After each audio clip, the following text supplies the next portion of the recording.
আমি একটা কথা বলার জন্য আসলাম। ইউটিউবার রাজ অনেকেই চেনো, মানে রাজ টিয়া যেটা ওদের চ্যানেল, তো অনেকেই রাজকে চেনো। তো আমি রিসেন্টলি দেখছি গোটা ফেসবুক জুড়ে খুব একটা ভিডিও ভাইরাল হচ্ছে, যেটা হচ্ছে রাজের নাকি অ্যাক্সিডেন্ট হয়েছে, একটা পা কাটা গেছে।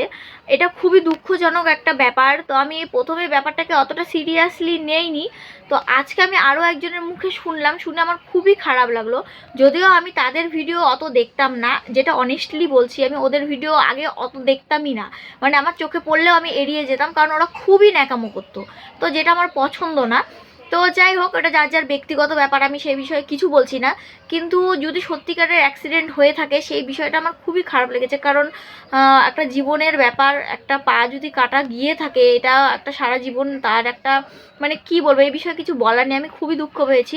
তারপরে না, যার মুখে শুনলাম, শোনার পরে আমি আজকে গোটা ইউটিউব জুড়ে আর কি ঘাটলাম, কিন্তু আমি কোথাও, মানে কোথাও ওদের কোনো ভিডিও এরকম অ্যাক্সিডেন্টলি পাইনি, মানে অ্যাক্সিডেন্টলি কোনো ভিডিও আমি পাইনি।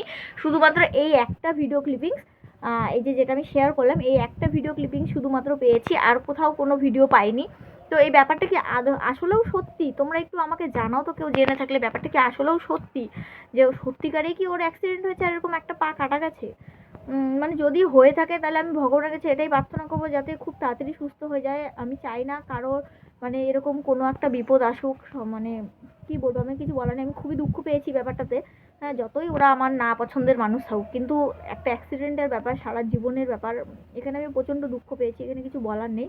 কিন্তু ব্যাপারটা কি আসলেও সত্যি কিনা আমি বুঝতে পারছি না। আর ওদের চ্যানেলটাও আমি ঘেটে দেখলাম, হ্যাঁ, ওদের যে মেন চ্যানেলটা, ওখানে অনেক দিন থেকে ভিডিও কোনো আসছে না। 6 মাস আগে একটা বড় ভিডিও দিয়েছিল, ব্লগ, তারপরে আর কোনো ভিডিও আসেনি।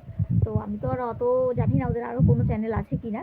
আমি যেই এক দুটো চ্যানেল জানতাম, সেই এক দুটো চ্যানেলই শুধু ঘেটে দেখলাম, যে রিসেন্টলি কোনো ভিডিও দেয়নি। তো এই ব্যাপারটা কি আসলেও কি সত্যি? আমাকে একটু কেউ, মানে কেউ জেনে থাকলে আমাকে একটু জানাও তো।